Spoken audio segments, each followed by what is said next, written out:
Welcome to the Worship Keys podcast. My name is Carson Bruce. We talk all things music theory, gear, industry, and ministry for your worship keys playing. I'd like to thank Aerospace Audio for being a sponsor of this episode. They create unique, incredible, high-quality atmospheric drone pads to be used for your worship services, productions, songwriting sessions, whatever it may be.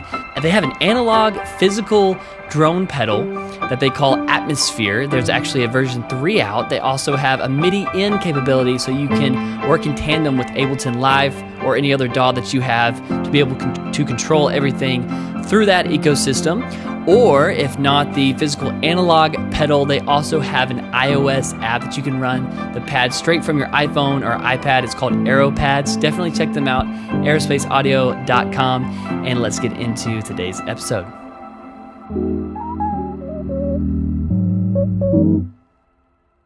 Guys, welcome back to the Worship Keys podcast. So glad you're here. I am with an amazing pro-level musician today, as pro as they get. Listen, we have all kind of pro musicians and guests on this podcast, some newer to the piano and some very seasoned. And today I'm just so honored to be talking with Matt Gilder. Welcome to the Worship Keys podcast, man. Thanks, Carson. I appreciate you, bro. It is awesome. It is an honor to have you here to talk with us, to have a conversation about your keys journey. So, guys, today we're going to be talking about his life, career as a producer, as a keys player, playing with Chris Tomlin for, you said, almost 20 years now? It'll be 20 years, and I got called to play a record called See the Morning. Oh, man. In April of... Is that 2006? 7? 2006. 2006? Yeah, April of 2006, so that's 20 years. And... my goodness. And that was... I know it was April because I just finished up a tour. I was trying to come off the road. Okay. I don't even know if I told Chris this. You want to just jump in? You want to talk? Yeah, let's do it, man. I don't even know if I've told Chris this, but I was trying to come off the road. Okay. I'd been on the road for, I don't know, since I was 19. I dropped out of college. And you're from Texas, right? From Beaumont, from outside of Houston. Born in Port Arthur, Texas, and raised in Nederland, Texas, and hung out in, I always say Beaumont. Okay. Because everybody knows, I've only lived in Beaumont a little bit. Okay. But everybody knows that because it's right on the highway. Got you. But yeah, Southeast Texas, grew up playing in church from when I was pretty young. Took piano lessons and stuff, but never loved. You took lessons growing up? Yes, I did. Yeah, just 3 years though. Just classical? 3 years. It was classical for about 6 months. Hated it. Found a new teacher.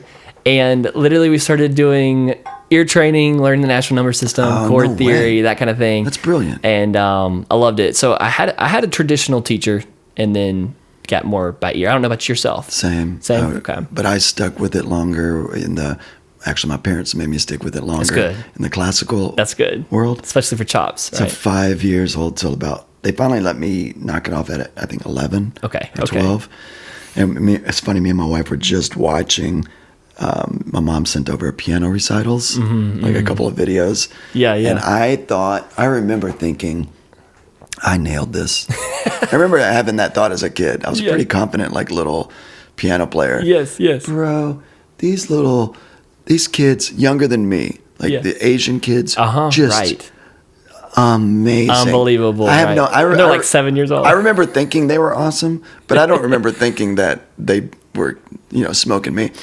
They were killing it. But I had this, my parents instilled this, thank God, this confidence that, dude, you could do this. That's awesome. But I finally talked them out of lessons at 12, and I wanted to play sports. Mm-hmm. And then a couple of years later, man, playing piano after a service, my parents were like elders in a church. And they would just talk to people and they were ministering to people and talking to young couples. And I would just go sit in the church, lights are out, playing piano. Oh, yeah. That's the best, man. And I was doing that one day, and some people noticed me playing.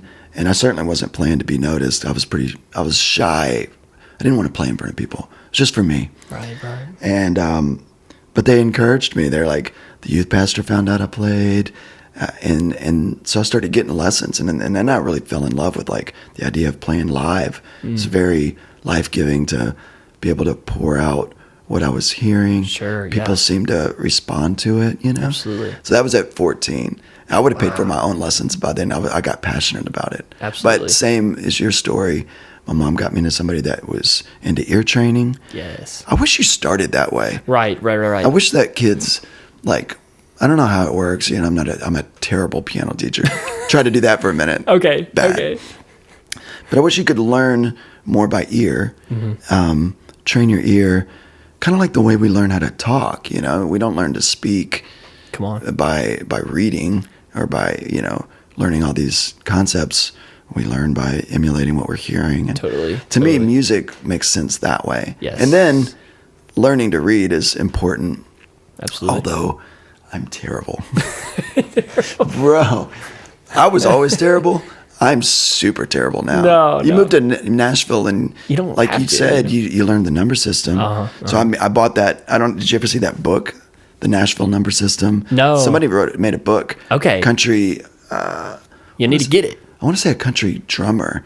Okay. You may be able to still get it, but in Barnes and Noble, if that's even a thing anymore. Come on, right, is it a right. thing? Barnes and Noble. Maybe it's a thing. Amazon. But they used to be in Nashville. All the Barnes and Noble had it was just called the Nashville Number System, and it's a folder. It's spiral bound. Okay. Notebook. Right. In the back of it's a CD. Hopefully y'all have updated that.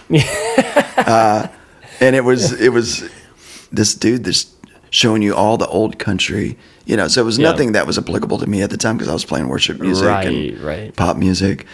Sure. But learning that, dude, that changed your life. Oh, yeah. Being able to go sit in a session or jump into church. Now it's such a part of church culture. Oh, it really is, yeah. Right? Like it's kids, a huge part of it. Kids know how to read number charts, which is like so helpful. And it is. I didn't grow up with that. Oh, well, there's a small church. So my buddy called me and said, hey, he's a drummer. And he's like, hey, we have, our worship leader just got onto our bass player because he was using numbers, and our worship leader's like, no, we don't do that. That's like that. We're beyond that, you know, like we're this.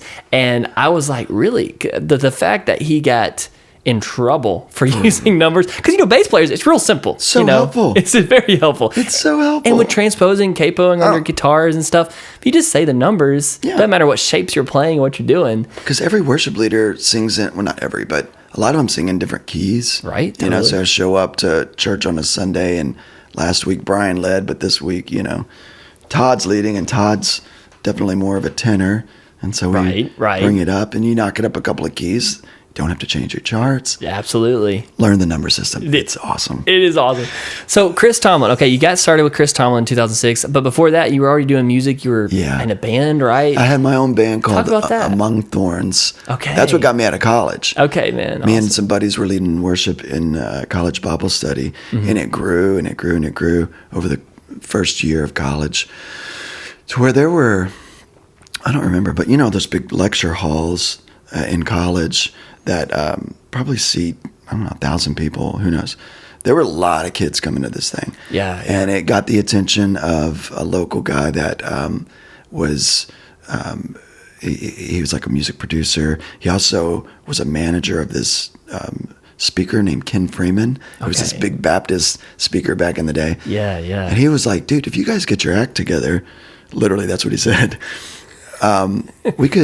we may be able to put you out on the road this summer. We got all these summer camps we're producing. Yeah. This guy's the speaker. We don't have a band. You guys are, you know, awesome. And we had a lot of our own, we were writing music at the time too. Yeah. So singing all the hits, singing all the, whatever was going on in this is embarrassing, like 1996 or 7. Amazing. And 97 was a good year, man. Good year. Is that when you were born? It was. I figured. Sorry. Yep. I figured. So we all literally, well, we didn't drop out of school right then. We did that summer. Okay. We named our band, like the day of the first show, we literally opened the Bible, did the Bible, bingo, or Bible, what do you call it? Just literally plop it open, just read it and see what happens. Yeah. Because the guy that was producing the show was like, what's the name of the band? Because we were just the worship band for the college. Sure. And we're like, I don't know. So 2 hours later, after like opening the Bible, thumbing through, we came up with Among Thorns, which is a scripture in Job that was totally taken out of context. It was like absolutely not what we meant, but it was cool. Take it, yeah. We did that for years. Made a couple of records on an imprint with Provident Music. Awesome, yeah. And that was so fun. But we were gone. 250. Our biggest year was 280 days. Wow. We were gone. I mean, but you're kids. You're like, let's go. Let's go. It's 4-4, yeah. But when that band started slowing down, I was like, man, I am never gonna meet a girl or get married. Yeah. I've got to figure out how to stay home. And we'd moved to Nashville, but I was never there. So I decided I'm going to start playing sessions as much as I could, and see if I could make some money, staying home, playing records. Totally. I knew a lot of people from traveling, so I was able to play on a lot of people's records. Yeah. And that's how I got to play on Chris's record, on Tomlin's record. Yeah. The producer called me. Again, I don't even think I've told Chris this, but he called me on a Thursday night. I remember we wrapped up this run. I was playing with different artists, and I'd played a run with a girl named Ginny Owens, who was a Christian artist, and Bebo Norman. Oh, yeah, who was like, Bebo Norman. Yeah. I played with him for years on and off. Incredible. Great guy. And I was beat. I'd been on the road for forever. And I just wanted to chill. And a guy named Ed Cash, who produced a lot of most of Chris's music. He's an incredible producer, yeah. He called me and he's like, hey, bro, what are you doing in the morning? And I was like, hopefully sleeping, I was like, I don't know. He's like, we're gonna rent out. If you can do it, we're gonna rent out Blackbird. They have a great piano there. There's a B3. I just produced a guy named Chris Tomlin, but there's no keys to speak of. We're thinking not a lot of like synths, or actually, I think it was don't do any synths. Okay. We're just gonna do piano, B3. It's gonna be pretty. That record. Going back and listening, there's not much synth stuff going on. Yeah. And I was like, dude, I almost didn't do it. Honestly, back at that point, I don't think they did a great job of connecting Chris, or at least I was unaware of all the songs that he had written. Oh, yeah. I knew he was awesome. I knew his band was awesome because we'd seen him at festivals. Right. But I only knew that he wrote like We Fall Down. I only know that he wrote a couple things. Yes. I didn't know about already. Oh, yeah. All the huge songs. So many. I almost said no to the session. Oh, I was my goodness. that tired. You almost said no to playing for Chris Tomlin. Almost said no. Thank God I didn't. Yeah. Showed up at the session. Me and Ed. This is a fun little fact. Again, I don't think that Chris knows. They said no synths and stuff, but I brought my little laptop. Okay, yeah. I set it beside the piano before Ed got there. And this is in 2006. This is 06. Okay. So, yeah, the laptop, I'm sure, was that fat. Probably this big. It was a MacBook. That's awesome. I was early to... It was my first Apple computer. Incredible. And I literally bought this computer. Sorry, I'm all over the place. No, you're good. I love it. A year before, I got called to play a tour with a girl named Rebecca St. James. Oh, love Rebecca St. James. Like fill in. Okay. I had a buddy named David that was the keyboard player, MD. Awesome. He had to go do something for a few weeks. And he was like, dude, can you fill in for a while? And I was a fan of her music.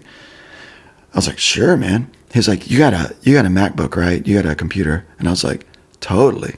I did not. Oh, did you not? I was fully lying. I was like, totally, man.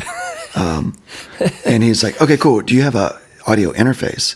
And I don't know if I fully knew what an audio interface was. Okay. But he meant like, a Motu. Everybody was using these Motu 828s back then. But he meant like a little iConnect box or whatever. Yes. To get the music out of the computer. You get the tracks and the synths. Sure. I told him I don't have that. So thank God I didn't lie about that. I was like, I don't have that. He's like, you can borrow one. I've got like a couple. I'm like, great. He's like, okay, cool. Come over he's like, we're off tour in 3 weeks. We don't need you for a month. Come over in a couple weeks or 3 weeks and we'll run through the set. We'll just set up everything on your computer. I'll transfer everything. I went and bought on credit a MacBook Pro. Come on. Yeah. I went and bought a MacBook Pro and couldn't afford an audio interface. Thank God he had one. Yes. And did everything. At the time, there was no, I mean, I'm sure, I don't know when YouTube started, but there was nothing online. Right, there was no right, resources. right. Yes. So I called a buddy and I read Digital Performers, was the workstation they used to do the show. Sure. I read that thick book. You should see the manual. It's crazy. My gosh. Front to back. And just studied how to do it and trying to wrap my mind around what this is going to look like. And a buddy gave me some tracks to import so I could kind of practice. Yeah, sure. Showed up at his house. And David, if you're listening to this, sorry for the fib, but I'm sure he kind of knew. I bet he was kind of like, this guy's not exactly killing it. But he gave me the interface, and it got me down the road on using tracks with the shows went great. Thank the Lord. Amazing. Yeah. Nobody knew that I didn't know what I was doing. And that's when she was doing big shows, so it was fun. Right, you know? right. But that got me down the road using the computer and the audio interface. And so that same the computer I brought to that Chris Tomlin session. Mm-hmm. I set it down low where nobody can see it on this little stand. Yeah. And I tell the engineer, because I got there, I guess the session was at 10, so I got there at 9. I brought a couple extra mics. I brought a couple little, I wouldn't even know what they were now. I was probably broke, so I bet they weren't great, but maybe they were little condensers. I don't remember. Okay. But I dropped a couple little condensers. I told the engineer, hey, we're probably not going to use this, but if you have a couple extra channels. So I ran those mics through my little interface into the computer with the thought, and then piped it back out to the soundboard, to the engineer, with the thought that maybe I run this piano through some Yak. Like at the time, it was popular to have some reversey piano stuff. Right. Just some ambient. Who knows? Yes. I just thought that maybe a song I could cook up something, and it wouldn't be like a synth, but it would be this piano. But absolutely, we didn't use it the whole day. We were literally just sitting there. I mean, if you hear that record, I'm playing like block chords. Yeah. And it's pretty stuff. I'm playing B3, but it's all patty. Nothing. Anybody could have played it, honestly. Anybody could have played what I did. Until the last song, I had those, I asked the guy to open up those things, and I wish I could remember the song. I'll have to go back and look at it, listen, but I'm sure you can hear it. It's a slow song. And he opened up the mics, and there's like these little flowy, like reversey things behind the piano. Mm-hmm. Subtle, but Chris and Daniel, the guitar player, the band wasn't supposed to be there. It was just supposed to be me and the producer the whole day. And that's what it was. Yeah. But they came in at the end of the day with Daniel's dad just to hang and listen. I guess the other two guys left back for Austin. And dude, I swear that was the only cool thing that I did all day. But they heard it. Yeah. And that's cool, man. We get out. I finished the song, walk in the booth. They're like, hey, this is Chris and Daniel and his dad. We hit it off. We're all from Texas. I didn't know that. I didn't know he was a Texas guy. We start talking, and it's just wild that the one thing that I thought was cool, they actually got to witness, and they're like, we're kind of looking for a keyboard player. Are you available for this tour? And dude, I had already told my buddy Bebo that I would go do 30 dates with him, and then I was honestly going to be kind of done playing live. Okay. I was going to try to focus on production and sure. And so I told Chris and the guys, man, I can't, I did a few summer shows with them, but I said I couldn't go do this tour, and which is crazy. Like I turned down a tour with Chris Tomlin. Yeah. But honestly, I just didn't think I was going to be playing on the road that much longer. Yeah. And again, Chris, if you're hearing this, this is probably news to him. So sorry, but I just didn't know. Yeah. So I go play some summer shows with them, play the Bebo Norman tour, and I had turned on Chris and them to a couple of my buddies, Ben Shive and a couple other guys that were amazing keyboard players to do the tour, but they couldn't do it either. Okay. Thank the Lord. Thank the Lord, because if Ben would have done it, I'm sure he'd be doing this interview right now. Wow, man.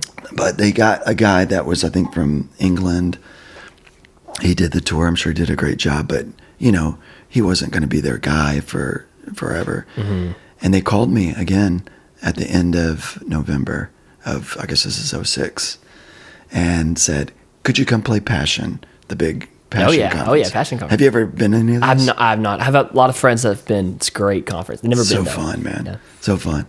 So I was like, yeah, totally. And That's that incredible. was the launch. So officially, Huge conference, man. Oh my gosh. big conference. Yeah, so that was my big first. I'd done a couple of summer shows with them where they were just kind of trying me out, and I'd heavens knows what it sounded like, because we literally didn't rehearse. They just sent me the music and said, figure it out, and we went, and I jumped in with their band. That's awesome, man. But for Passion, we went and rehearsed for a few days in Austin. All the guys were living in Austin, Texas. Sweet. And that was awesome. That solidified like what these guys were about, because I was passionate about worship music, but I just didn't have my band in wrapped up, and playing with all these pop guys is amazing. Playing live is so fun. Absolutely. But I just thought, I don't know, I didn't know if that was my path to chase going out on the road and playing bigger and bigger shows. And it's a fun life, but I didn't know that was my path. But playing with Chris, it was like all the things that I had grown up training to do. Yes. Playing behind these worship artists and behind these preachers, and leading these times of really just, they would have called it, they didn't call it this back then, but it would have been like almost soaking music. Yeah, man. Which, have you heard of that term? Oh, yes. For sure. So now there's records you can go chase.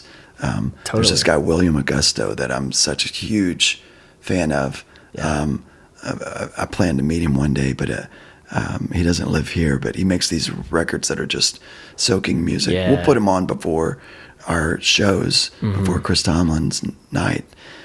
And that was the stuff I grew up on, though. Yeah. He wasn't doing it back then, but other artists were doing these records that were just these flowy, beautiful, contemplative. Gives you a chance to experience God and experience the Spirit without words, without much prompting, except what's happening in the music. Right. For me, that was very healing. Yeah. And I'm I don't know if you're familiar with the Enneagram at all. Oh, yeah, but for sure. I'm a Enneagram 9. Okay. And my deal is like peace. Peace. And you know what I mean? And it makes it awesome for what I do, because the whole world can be burning down, and literally if you play live, you know that the whole world sometimes is burning down. And I got to hold this thing together. Right? Like the Yep. Simpty track is, something's going on and the lights aren't chasing it, and the whatever the tracks, the worship leader's gotten off. Thank God for Chris. He is so, if we figure out a song we want to do it this way, he just never gets off. So he makes me look, that's good. He makes me look amazing. That's awesome. But from time to time he'll go a different direction. And you're MDing on stage or too? Okay, great. Yeah. Things are going wild, and you have to be cool. Yeah. If you're not cool, everybody's like, oh my gosh, because that's good. I'm running 3 computers and that looks like a space station up there. Oh yeah. And if that goes sideways, Chris doesn't know how that works. So I say all that to say that the personality type is helpful. Absolutely. That Enneagram 9, peaceful. It's going to be fine. Yep. So everything's going wild, but I'm talking in a low, calm voice and being like, hey, here's where we're headed next. Chris, I think we're going to land this and whatever. That's awesome. So that's a gift that God just gave me, that I'm not like freaking out. Right, on totally. Stage. No, that's a good tip for people. I feel like if they're wanting to be in a position like yourself, is having that mindset, being able to, not be so reactive to and add to the fuel to the fire, so it's going crazy. Yes. But this is incredible to hear from you on this. I want to ask your opinion on some gear real quick, which I know we're talking. We limited time. We can only talk about so much, man. If we had 5-10 days, I'd ask you all the questions. But I love it. You said you're a Roland guy. Yeah. We all, a lot of us who are listening to this podcast, we love gear. We love theory. A lot of church keys players, also industry players like yourself. But talk about gear for a second. So Roland, I saw you one time with MainStage up and going. Yeah. Ableton. Tell us what all do you use currently? What did you used to use? Talk about gear, not to take up the whole episode, but just a little brief gear tangent. You know, it would be funny for anybody that's followed me, which I'm not much of an interesting follow through the years, because I literally found what I love. We could go back and find the YouTube video. Let's do it. It's at least 10 years ago. Okay. Might be more than that. Might be like 12 years ago. Roland approached me, a dude that was one of their keys guys, and such a smart guy, and I was playing Yamaha at the time. Okay. And he was like, "Dude, why are you playing Yamaha?" And I'm like, "Well, I grew up loving these keyboards, and the S90 was what they had at the time, the S90EX or something, and it was a great controller. Yeah, you had to kind of get jiggy a little bit with but it was great. Yeah. Played it for a lot of years, and he was like, "Check out this new Roland," and it was their flagship. Not stage, people used it for stage piano, but it's called a V-Piano. Okay. Bro. Yeah. It was as heavy as this thing. Or it is. Yeah. I still play it. It's for sure as wide. Okay. As this. Okay. Oh my gosh. Because they have real wood hammers underneath the thing. Oh, that's... The action so it feels incredible. Insane. Oh, man. It only has 20 sounds. Okay. Only pianos. That's it. I mean, when they said... Simplicity. V-Piano, that was it. Yeah. But it has a big deck on the top of it. Yeah. Like a big place where I was like, okay, I could put another keyboard on top. Okay. Act like a stand instead of having a stand with like multiple. Yes. I went and I played it. He let me bring it to a church for a gig. And man, it blew me away. It was like, it just felt like a piano. Right. It responded the way I wanted to respond. And everybody is different. Yes. People love Nords. People love Yamahas. Yeah. To me, the best instrument is the one that makes you go, I want to play this. Come on. That's the one that's the best. Yes. That could be whatever. Come on. You know, Talk about it, man. You don't have to spend a ton of, I know you got this Arturia here in front of us. Yep. If it's that with MainStage playing, Omnisphere or playing that Keyscape program or whatever. Yes. Whatever inspires you to make music, and that's the one you need to play. Come on, that's good advice right there. So never... Especially, all this stuff is expensive. All these keyboards are expensive, man. Totally. For sure, don't go down the road if I have to have a new keyboard, because Yep. they lose their value immediately. Come on. So look for a used keyboard, and you look for something that makes you want to play. So this made me want to play. That's good. That's good advice right there, man. And they were willing to give me a deal, because at the time, I don't know what they cost now, but they were a lot of money. And they should have been, because it took so much to make them. Yeah, totally. So I bought that, or they hooked me up with that, and then they came out, and Chris wanted one. Chris played it, and he wanted one. We were doing this tour called Burning Lights. So that's probably about, whenever that tour was, that's probably about when I got this keyboard, maybe a year before. Okay. But I needed a keyboard for the top as well. Like I needed, that thing only did piano. So that wasn't an option, because so much of Chris's music's got now synths and B3 and totally, and I was playing like maybe a Yamaha. No, I was playing a real B3 at the time. Mm-hmm. So I was dragging around my real B3, right? Which, if I can tell you, it's awesome, but holy smokes, it's a lot it'll wear you out. Right. I'm sure. So I thought to myself, what if I had the Roland and they had a little controller? Yeah. And so Roland at the time made and they still do, it's a something 500. Okay. But it's a little controller with a bunch of faders. Yeah. It's kind of like this Arturia guy. Yes. With some pads. Feels pretty good. Most of me in that $200 price point, $300 price point, they feel kind of like garbage, usually, to me. To you. To me. As a pro that you are. Yes, sir. They don't feel great. Mm-hmm. And this guy felt great. A500. Okay. A500 is what it's called.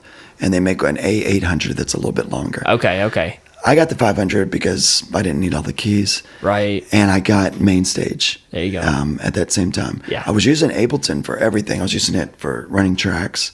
Yes. Because Performer failed 4 years earlier on a gig. It failed. It just went sideways. They were doing an update, and I'm sure Performer's great now, but at the time, it made me look like a dum-dum in front of like some big artists at the time. Oh, no. And I went home that night 3 years earlier, and I literally bought Ableton, and me and Buddy got everything out of Performer because I knew Ableton was stable. Mm-hmm. It looked like some German people made it with crayons. It looked crazy. You know what I mean? Yeah, it looked like kids, totally. German kids made it, but it was solid, and that's all I cared about. Yeah. So then fast forward 3 years. Now I'm using it to host Omnisphere and host whatever I was using at the time, Contact instruments. And and you had to do some workarounds, but it was very solid. Absolutely. But a buddy was like, dude, let me build out your set. Let me help you build out your set in MainStage. And he did it, and I worked with it for a few weeks, got comfortable with it, bought that little A500 keyboard, mapped everything out, so now I have the B3 that sounds, dude, I still use that B3 today. I created that patch. Well, not created, it's Logic's B3. I edited to make it feel like it's I'm sitting there with my B3. Love it. And going back and forth and being like, okay, so. It's incredible. I saw you at the interview, Sweetwater interview, like 10 years ago. Is it that same one? Dude. Probably from then? Yeah. Okay. Go back and listen to that interview. That is, maybe I've edited that B3 a bit, but that B3 is still, it's on Tomlin's records. That's amazing. Like I can't tell you what song, but that sound is on a ton. That's because crazy. I would be in the studio and we would play. Yeah. Totally. The B3 isn't cranked up because, it's a thing. I would just do the demo with that, and dude, it's made the record. That's incredible. Which is embarrassing and awesome. Embarrassing and awesome. Which for Logic, for a Logic user, yeah. Oh yeah, I love Logic. And I show people that B3 all the time because they're like, "What are you playing?" Because it doesn't sound like a Nord. Right. Nord's awesome. Oh yeah. Nord B3 is amazing, but it doesn't sound just like that. It's really cool. Yeah. And so I use it today. That's so amazing. I put that thing up there. Built out the set, figured out how to run Ableton on one computer. Talked Chris into buying like a backup computer. Yeah, so for redundancy. A and B. Yes, right? sir. Yeah. And at the time, a buddy of mine named Michael Lowe, shout out to Michael over at iConnect. He doesn't work there anymore, but he was helping develop their little audio box that did, because before that it was just MIDI. Right. They had the iConnect. I've done some videos about that. Oh, iConnect. Yeah. I've seen it like you at NAMM and stuff. I've seen that video. Yeah. Talk about the iConnect. Because I was running. A lot of it's been discontinued. Some of those interfaces. Well, because they now they have the Mio and stuff. That's really awesome. That's right. Kind of made that other stuff redundant. Yeah. But the Play Audio is Audio. Yeah. They didn't call it Play Audio at the time, but Michael was developing that. So I flew to Canada. Like checked out this box because I was using like all this like SW8 like it was just analog patch. Sure. You know what I'm saying? It's like it was a switcher between the two computers, but it was all analog. Okay. And Michael was like, dude, MIDI over USB is so much better. And I'm like, not in my experience. And he's like, MIDI over audio, we've gotten super tight. This guy's awesome. Yeah. And their company was coming up, and I was using some of their little gear. So I'm like, let's try it. So I had that Play Audio 12. They came out with that. I had one of the early, we were using it on Tomlin tours. Incredible. Before it was like really sussed out. Thing, so right? Sorry, Tomlin. It was super dangerous to do, but it was working. Yeah.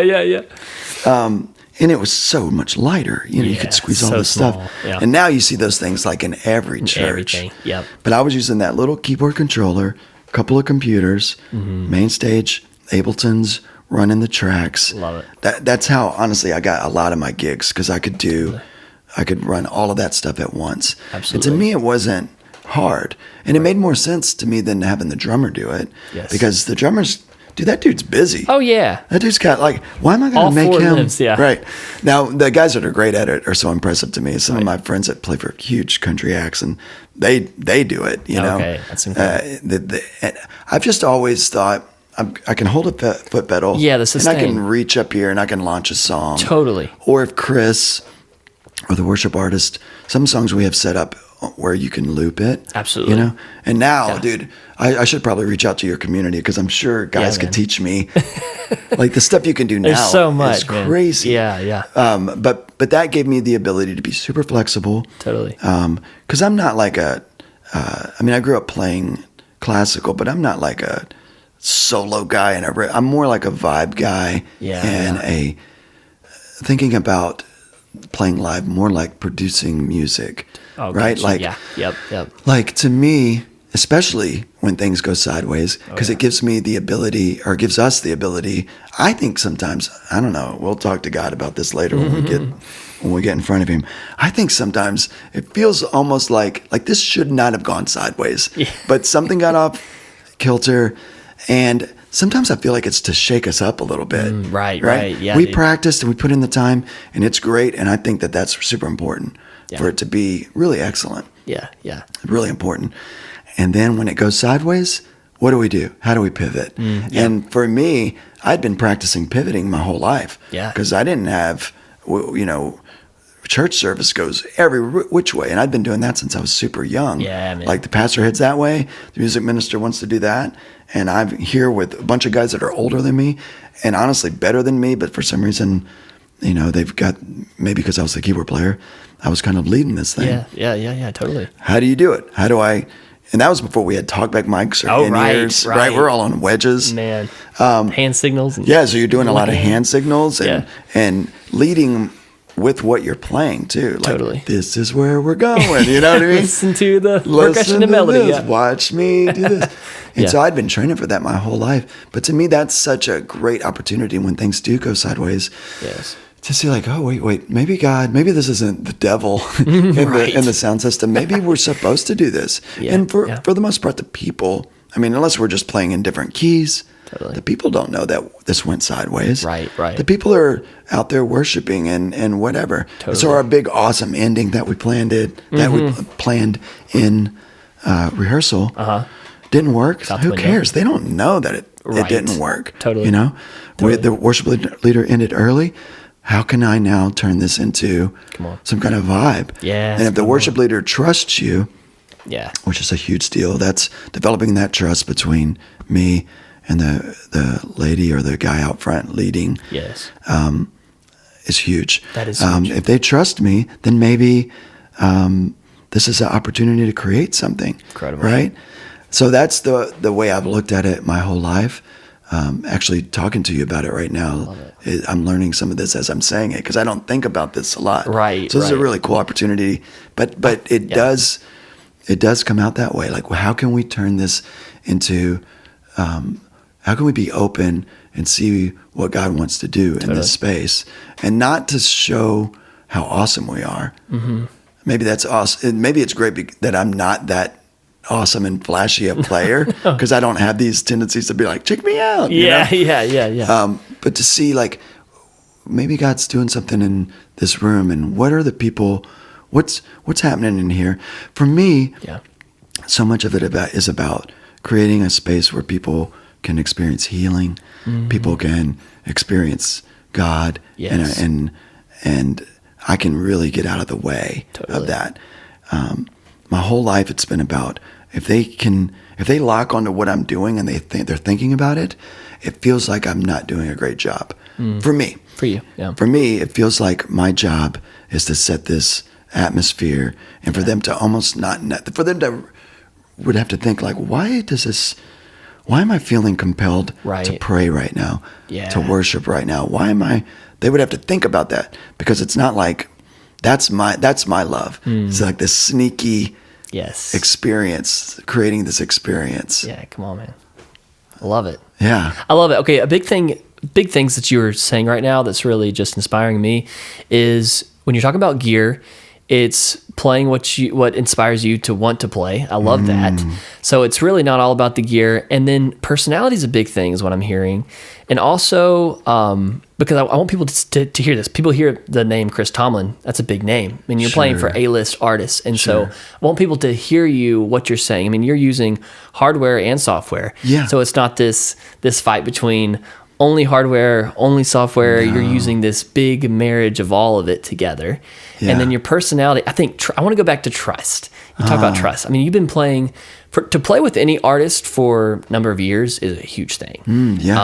I mean, doing anything for a number of years, any job, anything that you're at, whether you're at a church right now, guys listening, or you're playing for an artist or whatever you're doing, the longevity, there's something to be said about that. We talked about this a little bit with Dave Wyatt, which shout out to Dave for getting us connected. Amazing. Keys player for Toby Mac. Dave's the best. Or he was keys player for Toby Mac for over 20 years. So kind of similar to him, you've been playing and you've been with Chris for 20 years. Yeah. That's almost unheard of. A youth pastor that's been at a church for 20 years is almost unheard of. That's like probably true. The longevity and the trust. Talk about how are you able to stay with Chris Tomlin for that long and not jump ships or chase something else, or obviously if God's called you to do something else, that's totally good. But talk about that a little bit. How are you able to stay connected for so long? What he's doing is really in line with what I'm doing, with what I'm passionate about. Yeah. Even though I have side projects and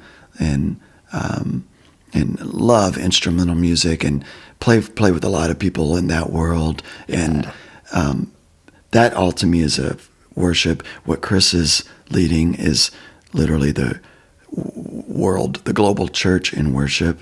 And so for me, it's super easy to, I would say, if you find somebody that you can align your heart with, if it's not tough to stick with the program. He's very inclusive as well in the way that he wraps all of us in to help create the music, and he puts a lot of trust in me to help create the show each night.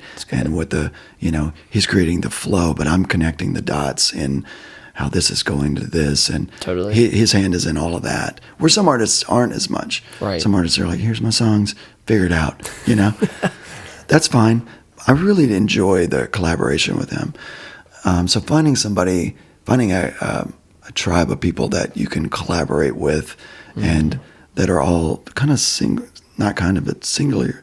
Their focus is very much this. Yeah. Chris hasn't done a lot of this, right? This is what he's called to do. He's called to lead the church in worship. And of course there's opportunities. I mean, I've had amazing opportunities through the years where people are, like, hey, you could come do this and this would be awesome. And I'm sure it would have been. But trusting that little voice inside that says, this is where you're supposed to be. Yeah. This is where you're supposed to be. Yeah. I've been lucky to be able to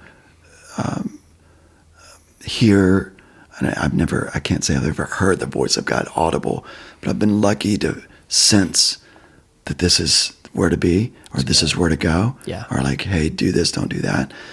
And so it's been very lucky. But I'll tell you this, like, so many of those opportunities looking back that I've had along the way have fizzled out in 6 months. Yeah. Were amazing. And you get to do this, and holy smokes, you're going to play in front of this many people for 60 shows. And then in a half a year, fizzled out. I had friends that I was like, I can't do it, but let me get you to this guy that can do it. Which that's kind of the music industry, honestly. Like you said, longevity is not a big thing. It's like, there's a fun part of that. Like, I play for this artist, and then, get to go play with these guys. Woo. And it's a fun life. I lived that life before Chris, really, where I was bouncing from thing to thing.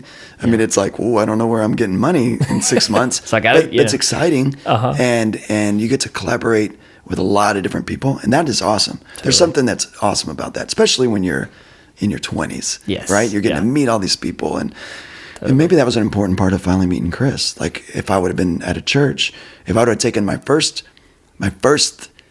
opportunity was when I was choosing between my band and the church that I grew up in, because they were offering me a lot of money for a kid, to stay. Okay. And which would have been amazing, I'm sure, right? They were great people and would have been awesome. But God, something in my spirit was like, I'm going to go do this thing that makes no money. Right. Right? If I wouldn't have done that. So there's something to be said for seasons of life. Yes, and I think it's all just following that little thing, trusting yourself. You know inside of you. You all know inside of you. Yes. You really do. You don't know that you know, but you all know inside of you what is, what's the right thing or what's the next thing. Right. I don't even think about it as right or wrong. Because sometimes doing that thing feels like, oh no, I just put my family in jeopardy. I'm going to feed my kid, right? Yeah. But it's the next thing that God's got for us. If we are quiet, if we listen, we can hear it. And before we really started this whole segment, you talked briefly about what excites you right now. Yeah. Speak into that a little bit about seasons of life. I mean, you've been doing this again. You've been a pro at this for decades. Some people are just starting. Some people are 2 or 3 years into this. Maybe they're at their church and they're debating jumping. Like, maybe I'm going to move to Nashville. Maybe I'm going to move to Atlanta. Maybe I'm going to do this big thing and I'm going to leave the comfort of my church to pursue something like you're doing. Yeah. What's your advice to that individual when it comes to that? Yeah, great question. Because I moved here to try to keep my band alive. Here being Nashville. To try to keep my band alive. Totally. Because we needed our lead singer had stepped out. We needed a new lead singer, so we moved here thinking that maybe this could. And I immediately got into church community. So if this is your passion, which if you're listening to this podcast, I'm sure that Worship Keys sounds like this is your passion. Immediately, if you think I'm called to maybe not be a part of this community in, Tulsa or whatever, but be a part of this thing, immediately I would get in a church community. Immediately I would start serving. Yeah. And I did that not because I'm awesome, but because I love the church and I didn't know anybody. Yeah. So it was such a cool way to get in, to do whatever. What do you need? Totally. I'll serve. And I didn't, this little church that I ended up playing at in Franklin, I didn't play there for a year. I was just trying to make music and help out friends with production and whatever. But I was serving in that church and getting to know people and got to know the pastor. Yes. So just, I would say, get in a community, serve with no expectation. And then in all of your, private time, work, produce, practice. Yes. Create. Totally. You know what I mean? Create. Absolutely. Just without expectation of this thing being whatever. Totally. But I've gone through seasons in my life where I didn't create as much, and those are the only seasons I regret, where I got too busy doing whatever, and I wasn't able to create for myself, for whatever God's speaking through me as a player, with other friends, with people that are, but just pouring into everybody. If you look around, and you certainly don't have to be in Nashville. This place is wonderful and beautiful. The part that I love most about a community of pro musicians is it does raise you up real quick. Oh yeah. Real quick, you're like, oh, I thought I was awesome. Yeah, and I'm not that great. I really thought I was awesome. But you are awesome. You're awesome in you're awesome and everybody's got a voice. Yes, right. Your voice is awesome. Yeah. Maybe your technique could be, and that's what Nashville helps do. Yes, totally. It's not like I'm not awesome. It's like my technique needs work. My skill set is like, oh wow, look at these guys. Look what they're doing. Yeah. Look at these girls. That's what's awesome. Yes. About spending time, and you don't have, now with the way you can travel, you don't have to live here to do that, totally. Or you don't have to live in New York or LA or Chicago or Atlanta. You can visit and still pour into a community and become friends with people. Absolutely. And kind of level up your skills. Oh yeah. And now, dude, we didn't have YouTube. Can y'all believe that? We didn't have YouTube when I was doing all of this. Now with YouTube, it's insane. It's insane. The look I get into people's world, into their studio, into what they do. Isn't that incredible? Yeah. And okay, I want to talk about first, again, I want to reiterate a point that you made about you had the opportunity to go on tour and do this thing, and they asked if you had a MacBook. You didn't have a MacBook, but you went and bought a MacBook, I spent and you learned a lot of money. I want people to hear that sometimes there's an opportunity in front of you and you just need to jump in, buy the thing, learn the software, learn the keyboard. Yes. I mean, because you already had the skill sets for piano. Yes. And you just needed to study this particular software thing. Yeah. So if you guys need to go learn Ableton or MainStage, or learn that Nordstage finally, that Nordstage 3 or 4 that's at the church, just take some time there for a few weeks or so. Learn that gear really well. I want people to hear that of you. Like, you just jumped right in and started doing it. But I want to ask you a question. Please. Because we don't get a lot of guests that play for tens or hundreds of thousands of people. We have a lot of guests that might play a few thousand people at a mega church.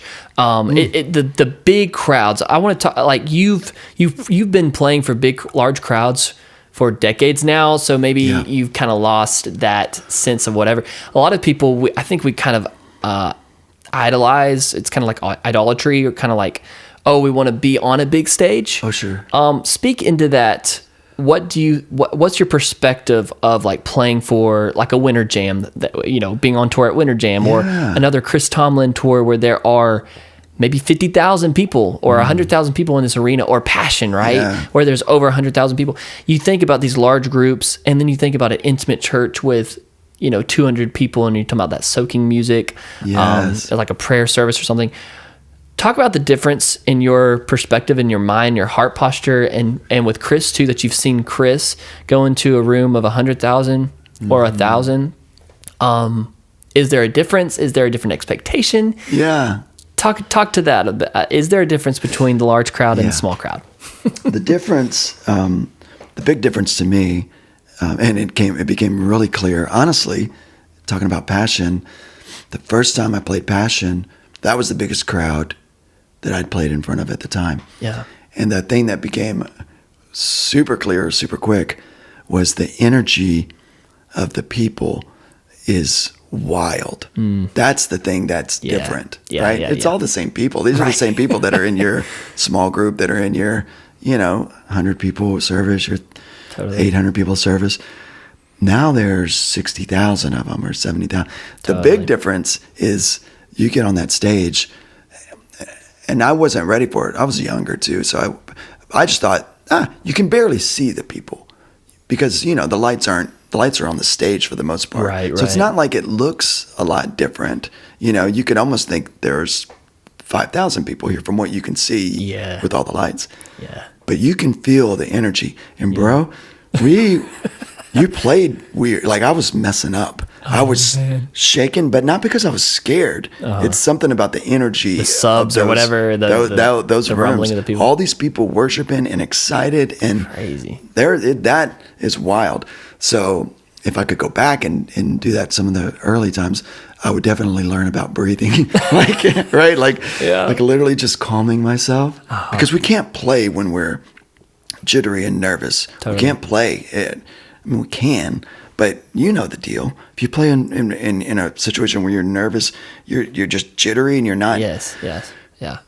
And a lot of that's like, it's because it's about me. I'm worried about messing up or whatever. But some of it is like the energy of a place. We're not ready to step into that, and I was not ready. Quickly, I became ready. You get used to like the energy that's coming back from you, from the crowd to you.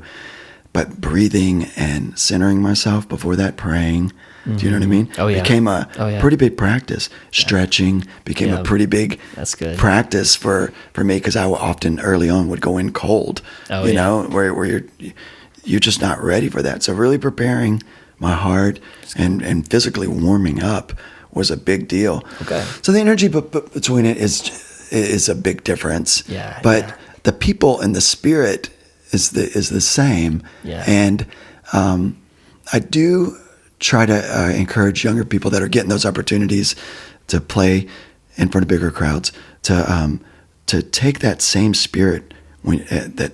For me, it was those moments where I'm playing soaking music and people are enjoying and it feels healing. Yeah. Look for those opportunities in these big shows, because that's what is connecting people. Yes. People know the records are awesome. People have listened to the music. What they're there for is connecting with God. And there is something interesting about the more people there, the more there's a lot of freedom that comes with that. Totally. You know? Absolutely. So how do I use what I learned in these small places, but not abandon that? Not just all of a sudden become cool and play the most awesome sounds. Because in an arena, you can't tell. I tell more people to knock it off with all your delays and reverbs. Come on, say that again, bro. Small settings, it's better. It's easier. Do it on the records, but play for the room.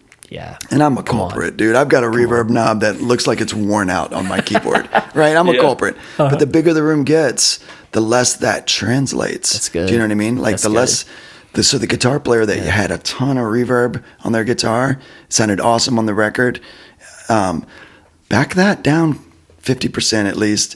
Lean more on delays that are not forever feedbacky. Yeah, you know what I mean? Totally. Because it's a vibe, and the keyboard with some delays is a vibe.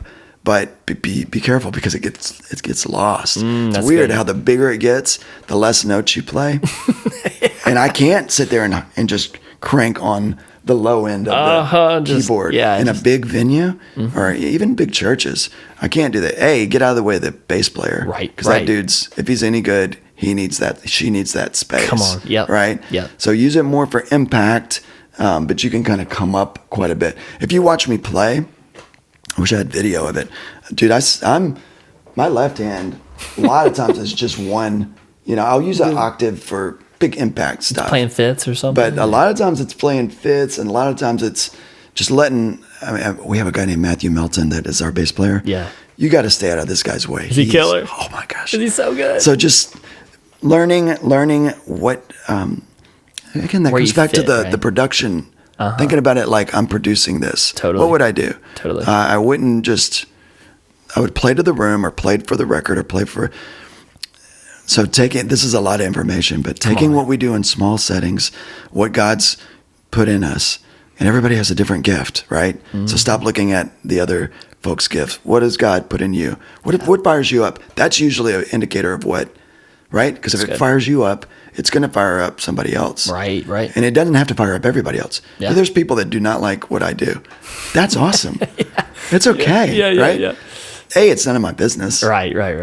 Yeah. Somebody told me that great advice. They quoted like, what other people think about me is just really none of my business. And I was like, whoa, that's very freeing. Yes, right? totally. Focus on what I'm gifted in and what I'm good at. 100%. And not that I don't care. Not that I'm like, it's not that air. It's not that air of like, I'm going to do what I do and I don't care. It's that everybody's free to express themselves and experience life the way they want to, and free to their own opinions. And this is not for everybody. Absolutely. But do what you do it excellent. Take what you do in small settings and try to implement that in bigger settings. I love that.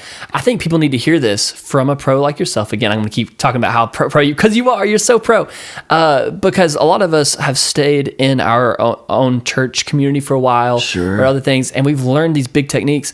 And when it's just you and the piano, you can go all over. I heard you playing some jazz stuff earlier before we started recording. I mean, you got the chops. You can do it, but just because you can doesn't mean you need to do it. So I want you to talk a little bit about that for more of the beginner type people, if people that are preparing to play for a more pro level A-list artist, talk about how important it is to go simple than more. Obviously, you need to learn the more. You need to learn the classical. You need to learn the techniques. So helpful. But talk about the control for a little bit. Good. Yeah, that's a great question. Because I was definitely a culprit. The younger you are, the more notes you play. Yeah. Well, you're trying to prove something too. Like I can play. And it's fun. And you've worked so hard. You've worked so hard, right? Right. You spent your whole life. You went to college for it. I went to 1 year college. I dropped out quick. I was not great. Shout out to Lamar University in Port Arthur or in Beaumont, Texas. But this area of the keyboard. We talked about that earlier, Carson. Yes, that's kind of where I live for what I do. Yeah. If anybody else is playing with me, Right. If I'm playing with the band.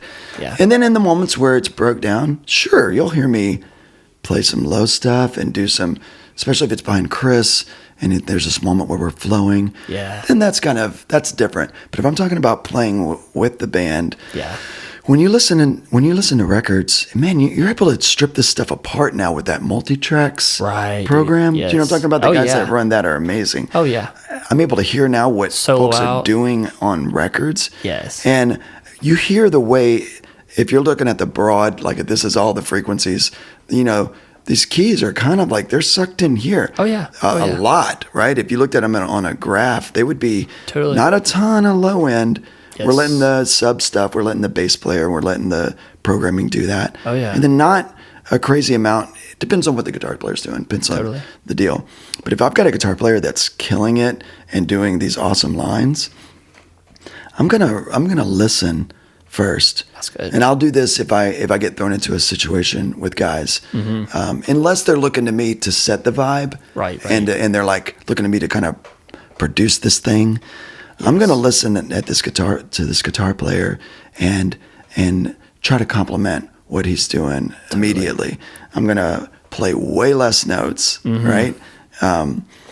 It'd be interesting, my note count per night. And some nights I feel more excited, so I play in more stuff. Well, you know, it's funny because Chris Tomlin's music is known for being so simple. It's even like the genre or the thing that people make fun of in Christian worship music because they're like, well, if it's a Chris Tomlin song, so how I can do it. I mean, everyone can do it, and he's made it so palatable for the church to do. I mean, like you say, he's written for the corporate church for so long. Man. What a genius that dude is. Absolutely. Shout out to Chris Tomlin. Simplicity, writer, man. Dude, it's so hard to write like that, like he does. Oh, yeah. To be so good. Yes. Because he writes in all kinds of genres, too, that people probably don't even know about it. And he's an amazing writer. Like, the way he crafts songs, I just sit around and I'm going like, oh, you go to school if you watch him write a song. But to be able to hold back, so the same way that he's using that, we need to use doesn't matter how much we know, doesn't matter how proficient we are. Yes. For what we do, to be able to hold back and look for the things that matter. Look for the notes that matter. If I'm going to play a note, does it matter? And that would have been a hard thing for me to conceptualize or to think about when I was a kid. When I was 21, I'd be like, what do you mean? What matters? What sounds good? You know? Yeah, it feels good. But what am I here for? I'm here to lead these people. I'm here to create this space. I'm here to somehow connect people with God.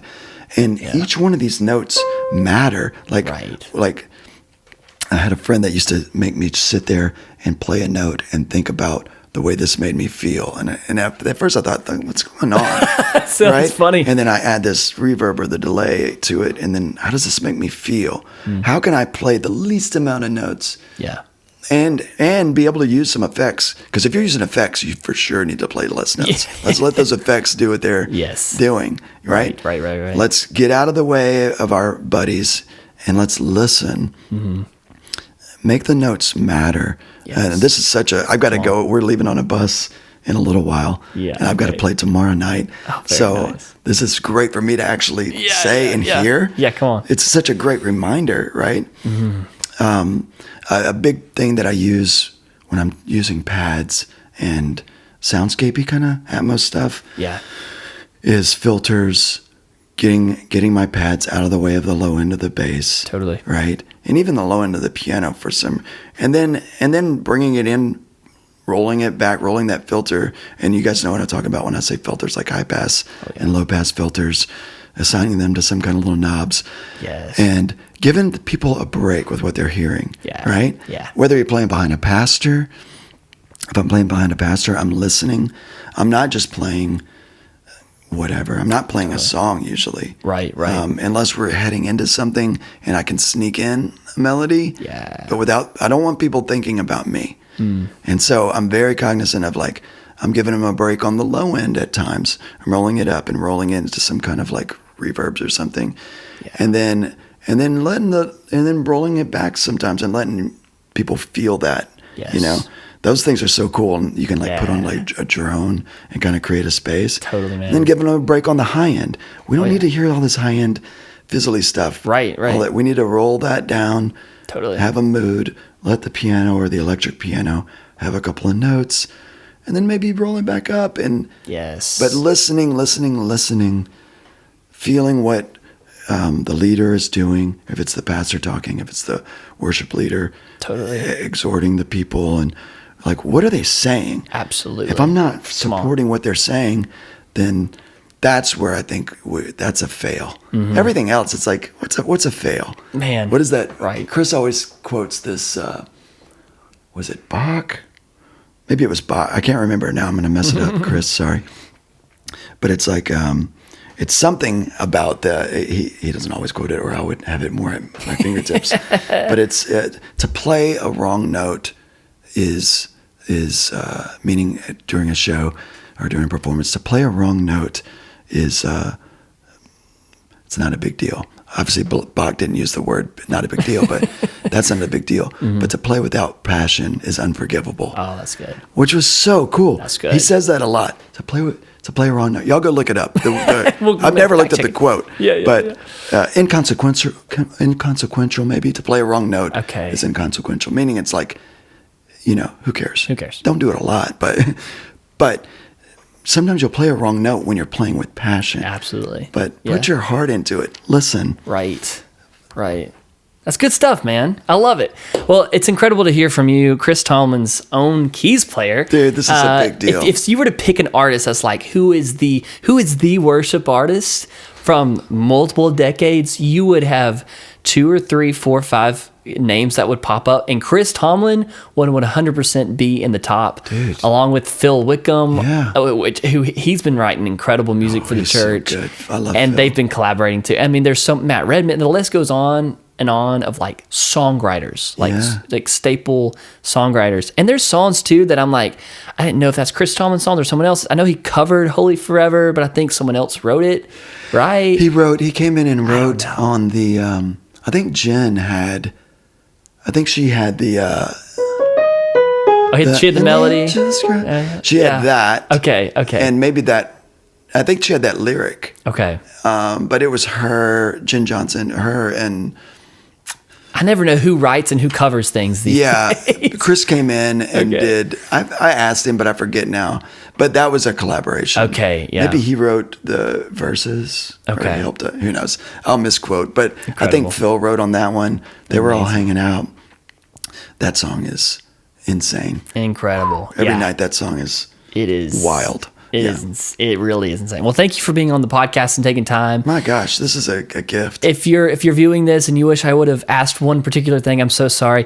I totally would have asked more questions about Chris Tomlin, being on the road with him, things to do with what's going on in the future of your career, which you said more instrumental projects coming out. Yeah, tell us before we wrap this up, man. God, my wife would be so disappointed that I don't know my Instagram exactly, but Matthew Ryan Gilder is music that I'm starting to release, or the name that I'm starting to release. And we're gonna tag your your stuff on the description or the show notes so you guys can check him out on socials. I'll send you all the info. Definitely. That's definitely been a passion in the last year that I've put off my whole life, is creating with other artists. Getting to do this instrumental stuff that I didn't think was important years ago, but now, especially where we are in this world, it feels there's something about it that if that's in you to create this healing, you got to put that out in the world. So that's a charge to all my fellow musicians. Just do it. Put it out into the world. Just create, man. Yeah. And I love what you said in this episode. You said the moments in my career, my life, when I felt like I did not create, it's like you didn't feel like you were walking to the fullest in your potential, maybe. No question. Right? Yeah. Feels like almost disobedience with what God's made us to create. Yeah. We're put here to create. Yeah. So create, whatever that looks like. And it's not that you were still, I'm sure you were still playing a lot. Gosh, playing on a ton of records. You were producing, you were doing stuff in software. You were doing a lot of beneficial things. But what God has put in you to create, yes. right? Those are all creative. No question. Absolutely. So it's not like I wasn't creating. I was creating with other people. Totally. For important things. Absolutely. But keep remembering, what are you supposed to create? That's good. And it's not from your name to be in lights, because my name will likely never be in lights, right? But I've been really passionate lately about what's in me to create. How do I get that out to the world? And the world may be your church community. Totally. The world may be your buddies that, whatever Absolutely. your world is. How do I get it out into the world? Just do it. And it's easier than ever to self-produce My music, gosh. right? Yes. So Yeah. encouragement for you guys who play keys. You got Logic pulled up, put it down. Ooh. What hurts? Put it out. I mean, a lot of us, we're scared to finish. We get 70% done and it's like, is this good? Well, just put it out. Dude, that's everybody you'll find in your life, and you guys will see in your life. That's everybody. It's not just us that haven't had a record deal yet or whatever. It's everyone. The people that you read about are the people that finish. That's good. That's literally it. And good. it's never done. That's good. Forget about it being done. Super forget about it being perfect. Oh, that's true. That's never going to. But forget about it being even done. It never feels done to us because it's our thing. So it's not done. It can be better. But what does that even mean? You created it. It's for this time. Get it out. And the more you get it out, the easier it is. Come on. Everyone, I've had the opportunity to talk to crazy successful people in this genre, in rock and pop and all over the place, and they all say this. So it's not just because we're figuring this all out. Yeah. They all say the same thing. It's so hard to get done. Some of them get it done by literally hiring people to make them get it done. Right. And I don't have that ability, so I just got to get it done. Yeah, totally. Do it. Get it done. Y'all. Stop this episode right now and go get it done. But I do want to wrap this episode up by asking one crucial question, though. Yeah. And again, I know time's of the essence. You got to go and be somewhere here in town. But I do need to ask you, with all of the unfortunate news of like Newsboys lead singer and other artists that we see fall over sometimes years, there are pastors that will fall with allegations after allegations. There are churches that close down. There are sad and unfortunate things, right? Yeah. And you've been in the industry for some decades, like we've said. My last question of the interview, has any of that affected how you view God or how you view Christianity, how you worship? Has any of that affected you or rocked your world? I mean, I've talked a little bit with Dave. I mean, he's had his struggle with alcohol that God's allowed him to overcome, and Toby Mac's loss of his son, and Stephen Chris Chapman's loss of his daughter. And there's so many tragedies and heavy things that are not light. Yeah. And even in the Christian music industry, sometimes it gets a bad rap for being an industry because everyone's got to live, make their living. So you're living your dream, and it's amazing.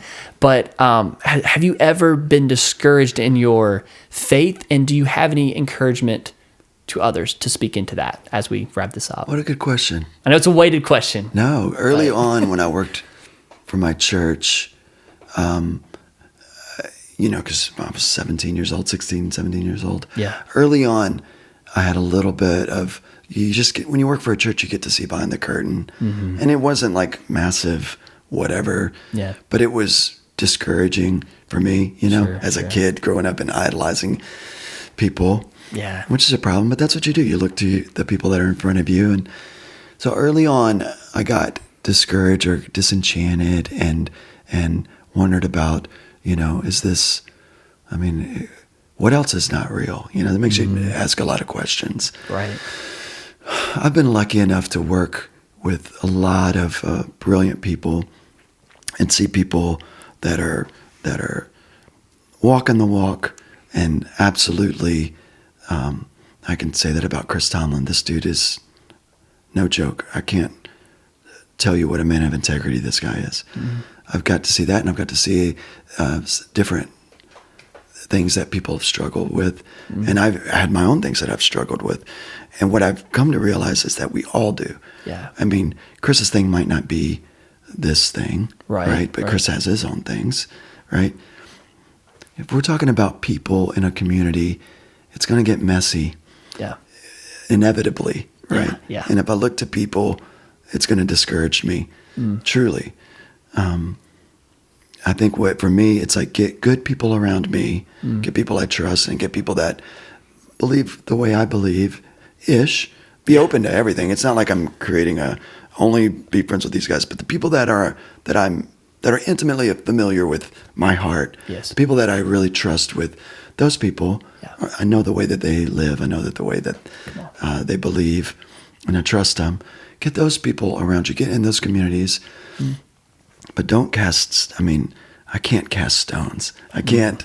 Yeah. You know, it does nothing but drag me down. So as much as I'm aware of things that go on, I certainly don't pursue understanding all the ins and outs of it because it doesn't do anything for my heart. That's good. I want to focus on my community, my family, the people that I walk with day in and out. Yeah. I want to love them, really love them the way that I know that I can. Yeah. I don't want to be distracted. And then I want that to pour out, to come from God, pour out into my family, and then pour out into my community.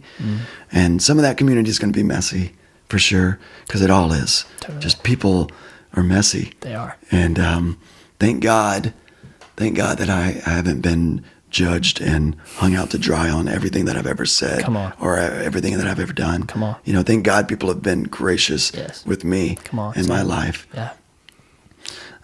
It's a really, really beautiful thing. The church is a beautiful thing. Yeah. And I'm really glad to be a part of it. Praise God, man. Well, we will end it on that note. Thank you so much to Matt Gilder for being on the Worship Keys podcast. Thank you. This is insane. Like, what a cool opportunity. Oh, thank you, Thanks man. for what you're doing. If you've enjoyed this episode, let us know in the comments. Follow him, follow his music, listen to his music, and maybe see him at Winter Jam or Come on out. Wherever else. It's been awesome. So y'all say hey. You'll be like, hey, I saw him on the Worship Keys podcast and beyond. And anytime you want to come share again, if you have the time, if you have the whatever. Rad. I'd love it. My goodness, I wish we could hear you play. I'd love it. Incredible keys player. Well, maybe we'll do it. dueling piano next time. Oh, I love that, man. I love that. But I hope y'all understand like the power of simplicity, the power of like learning frequencies and production, and how that all fits in a mix. Yeah. Oh my gosh. Okay, we got to get out. You got to get out of here. But I so appreciate thanks again, the time, Matt. man. This is awesome. So good. Thanks, everybody. See you guys.